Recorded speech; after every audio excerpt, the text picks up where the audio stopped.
Hello and welcome to another episode of the MLS UK show. I'm Henry Hewitt and as always I'm joined by...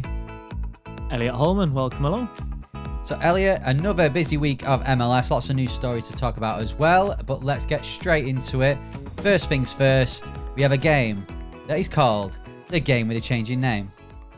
Straight in. So this is where I give you a player and I will tell you some, not necessarily all, of their career path. This is one of those days. It's a sum day. You have to work out who the player is. They will have played in the UK and they will have played in MLS. Their middle name is Ben. That's relevant from our middle name game last week. And I have some more middle name games for you coming up. First of all, this player has been on loan at Aberdeen, on loan at Mansfield Town, and on loan at Colchester United. They now play in MLS, and I will not be telling you the parent club from which they were loaned because you will immediately know exactly who it is. Right, well, going off that, I don't have a clue. So I'm going to have a think over the course of this episode. If you know off that, I don't know if you're an Aberdeen or Mansfield fan or whatever, then get in touch. You can do it via social media at MLS UK Show, or you can comment in the video, on the video, I should say, on YouTube, and it leaves a timestamp as well. So we know that you're commenting now or later in the episode and not wait until the end when it all gets revealed. So we'll wait and see. I'll give you an extra little clue because you didn't get it straight away. They reside in Canada. Right, okay. There we go. And that's actually one of the news stories, actually. I just thought that Vancouver have signed a UK native, so we'll talk about that later on. And we will... It's not them. Okay. Well, we'll reveal the name of the Anton Walkes Game with the Changing Name player. But until then, let's talk about some news in MLS. And I guess first place is first. And we'll start at the very end of the weekend. St. Louis beat LA Galaxy. And after last week us saying, oh, LA Galaxy could win Supporters Shield, they could win MLS Cup, will we continue our 5 stars only thing? Naturally, LA Galaxy go and lose the next game. This was on Sunday evening, a good time for us. You watched it. What did you make of it? Yeah, love the Sunday evening games, especially when they're nice early kickoff, of course. And yeah, in true MLS UK show style, it went against everything that we'd said in the previous episode. So if you're new to this and you're hearing us for the first time, I'll just be really upfront. We haven't got a clue what we're talking about. We said St. Louis, he's struggling, bottom of the league, really struggling. Not surprised though, overachieved last year and destined to fail this year. And LA Galaxy, could this finally be the year that they are adding a 6th star to their shirt, to their badge? LA Galaxy lost to St. Louis because of course they did, thanks to us.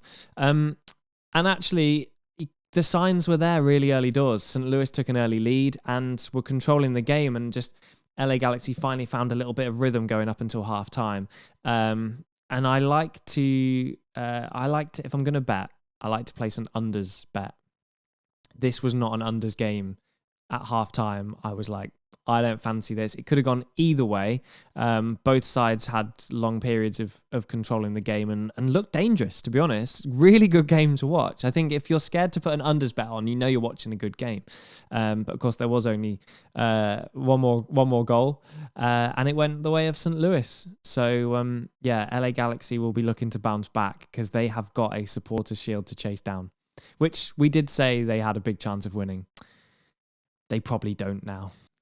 Well, less of a chance. They still have a chance. But, I mean, with Miami and the juggernaut of their Inter Miami and what they're doing, which we're going to talk about in a moment, yeah, it's going to be very difficult for anyone to knock them off a Supporters Shield perch. And you can't be losing away from home against a team who are second from bottom in your conference. But, LA Galaxy disappointing. I think St. Louis, for me, it's been a poor season. I think it was...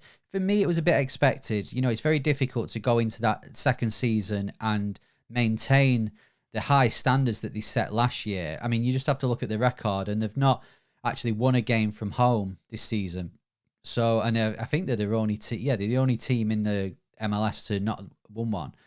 So it's been frustrating for the fans. It's been difficult, but I think the St. Louis fans are very understanding and they get that it's a journey they're on rather than, just season by season trying to knock Miami off their perch, for example. So I'm glad they've got the win. 9 points off the playoffs, or the sort of playoffs for the playoffs. I don't think they're going to be troubling that. But I guess when you have a poor season, you look for these highlights, these special moments, and Sunday was definitely one of them for them, wasn't it? Yeah, and I haven't watched loads of them this season because with the scheduling we struggled to watch every single game, and I felt, if I'm honest, like it was really hard to imagine why they could be down there. We know LA Galaxy are a good side. The table reflects that. But St. Louis, they had some. They played well in periods of the game, and so they didn't look like a team that would be right down there. I think this is one of those years in MLS where the teams at the bottom are fairly close to those at the top. And I said we got that wrong last week, but there's always a couple of teams that don't let you down. That's Chicago and San Jose Earthquakes. Well, Chicago, in a weekend where a lot of the teams that we're bigging up, I mean, LAFC lost as well. A lot of these teams went and lost. Or the teams that we've been saying were very poor, like DC United went and won at Toronto. So, so that was unexpected compared to the weekend before where defensively they were awful. Chicago didn't let us down. We said they were poor. They've had a poor season, and then they went and lost 4-1. Okay, it was against Miami, but at home, they lost 4-1. There's not really much else we can say about Chicago, is there? No, I said last week they're sort of one of the teams that have been consistently disappointing in the 6-7 years that we've been doing this podcast and that I've been watching MLS. And every year you just think, if they just moved stadium, they did that, it didn't work. If they just got rid and had a complete overhaul of their playing staff, they did that, it didn't work. If they just got a big player in, Shaqiri, it didn't work. It's really hard to know where to go next with Chicago Fire, to be honest. Yeah, and I mean, they've even got a 10-goal player in Kuipers playing for them. So they have got, you do look down the list of players they've got, like Cohen Acosta as well. And they've not got a horrific team. They've got a team that, for me, okay, it needs tweaking and it needs to settle down a little bit. But they've got a team that could potentially trouble the playoffs. They've got Soldier Field as well, which is a good stadium, and the fan base especially behind the goal is there's been moments this season where they've looked like they've really got them over the line in the very few matches they've won at home. But yeah, it's just consistently now it's not working. I guess consistently this season it has been working for Inter Miami. They got the win on the day, which was unsurprising. And then they've rounded off the weekend. Actually, no, this was when we're recording Thursday. So this was Wednesday, this was announced. You can tell I'm a father of a child who's under 1 year old, that all days roll into one. But then they announced, anyway, Inter Miami is celebrating. They've announced that they'll be getting a new stadium coming up in the 2026, I think. 25,000-seater stadium.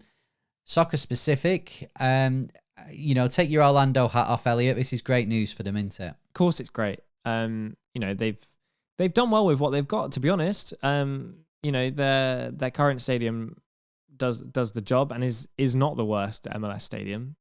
Shout out to you, NYCFC. But this is all part of a massive journey for Inter Miami. They've got a huge brand, a huge player, a huge owner, and having that stadium being really rooted in something that they own outright is super important. So it's just another step to world domination for David Beckham. And it's I guess it's all part of this post-Messi era that they're looking to build on.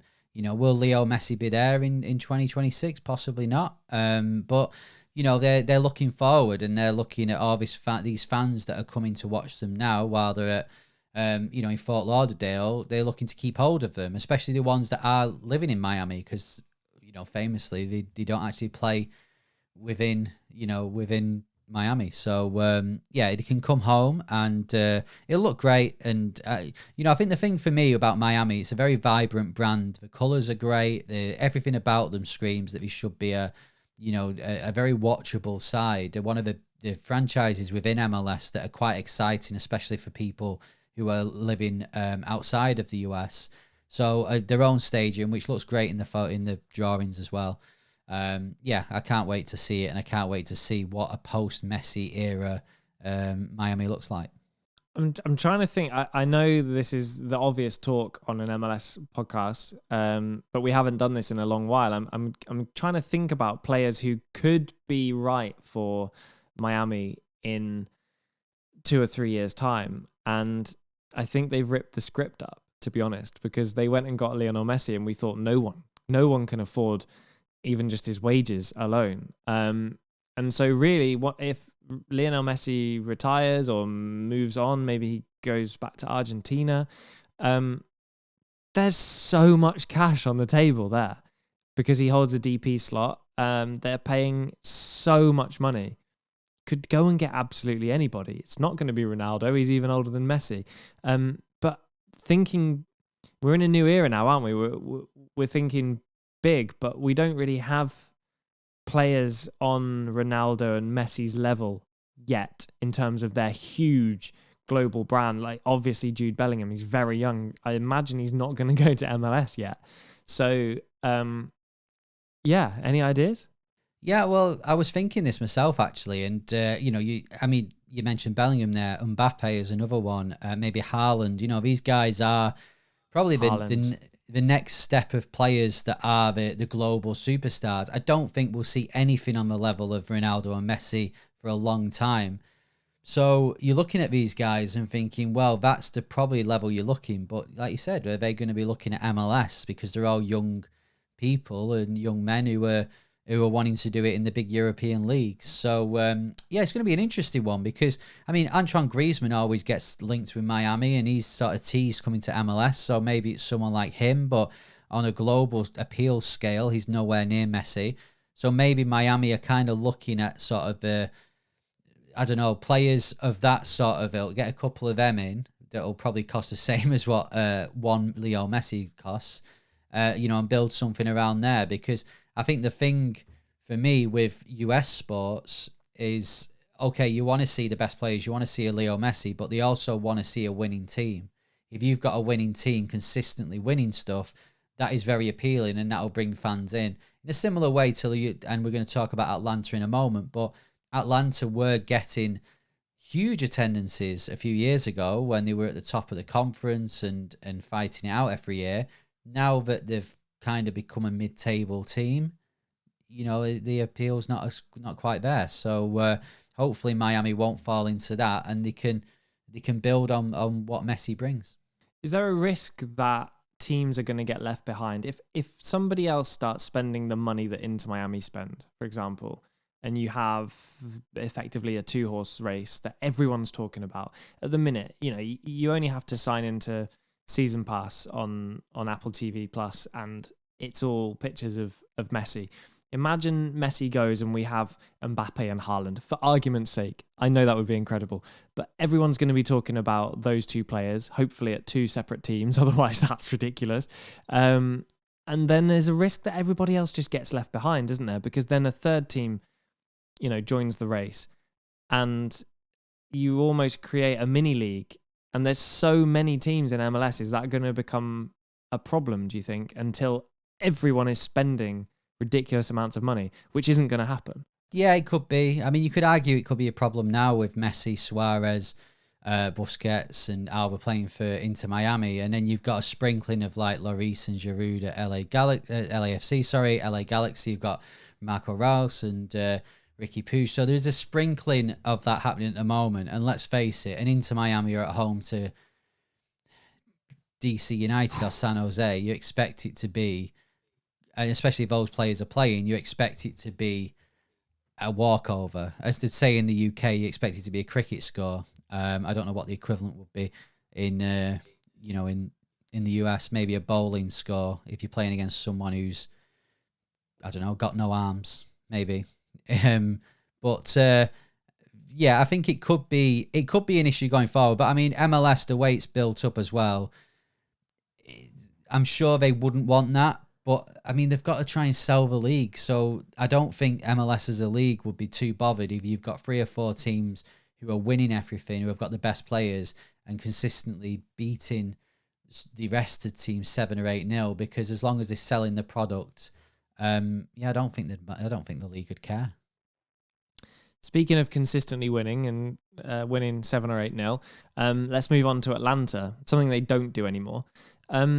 What's going on? You're our resident Atlanta expert. What's happened? Well, for those who don't know, that technical director Carlos Bocanegra has left. He's been there since the start, really, for Atlanta. Was it 2017 they came into the league? So he's been there with the good times and now the bad. And I think, unfortunately, if you look at, let's say, 2017, what was that, 7 years ago, nearly 8 years ago, it's beginning to look at, it's getting to the point now where you can split it into 2. You've got the first half and the second half. The first half was very successful. They had, Martinez and Almiron on the pitch. They've then got, they had Tata Martinez in the dugout. Bocanegra was, doing his thing. You got Darren Eales doing his thing. It just worked. And then all of those pieces have eventually dropped off, and Bocanegra was the one who's left. And it's now very poor consistently. And I think Atlanta show glimpses, like the weekend, great win at Charlotte 1-0. But then, am I going to look at the next Atlanta game, which I think they don't play this weekend, do they, because of internationals? No, they don't. So the weekend after, and then they get beat again. There's no consistency there. And, I was reading comments, from the club after Bocanegra's exit, and they were saying that it's come to a point where they need to look ahead to 2025 and really revamp everything. They've got 2 DP spots available. They need to fill those. They need to have an actual plan of what is the next Atlanta United going to look like, because there's a lot there. The fans have shown that they're there. When they're doing well, the fans turn up. It's a soccer city now. I'm sure a lot of people who live within Atlanta have been to watch Atlanta United, and they will do again. But at the moment, there's just not much appeal. They've got the odd player here and there, but as a team, it's not consistent enough. So I think they do need to rip everything up, start again. They've got the base of a very good franchise. They've shown that. But Atlanta, to win stuff again, they need to rip it up and start again. Looking at the waves of audio that I'm recording my end, I can see that I haven't spoken for 2.5 minutes, which tells you just how much disarray Atlanta United are in. And taking my Orlando hat off, and just looking at it from the perspective of the rest of the league, really, it just is funny. It will always be funny to look back at that era when Atlanta United, were winning games, and the sheer arrogance on social media, not from fans, from the club. Like pictures of the team bus arriving, and they'd put like "Kings are here," and it's like it annoyed me at the time, but now it's funny. Like MLS really does bring a different dynamic to most leagues in the world, whereby no one really seems to be able to sustain a big period of greatness. And that's what gives me hope as an Orlando fan. I think at the moment, for me this season, well, we mentioned it last week, there's probably 4 sides, or 5 sides, I guess, with Miami, Cincinnati, Columbus, and then LAFC and LA Galaxy that are genuine contenders to win MLS Cup, and you can sort of build the next few years on them, and you might be the likes of Seattle that pop up and be a part of that. But yeah, I do look at Atlanta and think, well, actually, Atlanta on paper and as a franchise could be a part of that. That they would fit in with that. For example, we're not saying, oh, this could be. I don't want to pick a team out in particular, not with Atlanta how they're doing, but like Atlanta would fit in there, and I think so. The base is there, but yeah, it's not good enough. I'm afraid it's not good enough at all. Okay. On to something a bit more positive. Do you want to play a game? Yes, please. Let's move on from that. Well, I got a few messages about the middle name game last week. So we played the game with the changing name and the middle name game. And so I thought I'll do another round for you. You were pretty good, but I managed to outfox you a few times last week. So I've got some more for you. I'm gonna give you two options per player. So I'll read you their full name twice. You have to work out which one is their actual real middle name. Up first, it's a good old British name, Jack Stewart Elliott or Jack William Elliott. Oh, I would say I should know this because he has been on the show, but then again, I'm not going to introduce him with his middle name, so and that's not part of our research. Although it will be going forward. William. He started with a wrong answer. It's Jack Stewart Elliott. Up next is a former Game with the Changing Name player. It's Carles Heel. However, is his middle name, and you've got an option of two MLS managers here.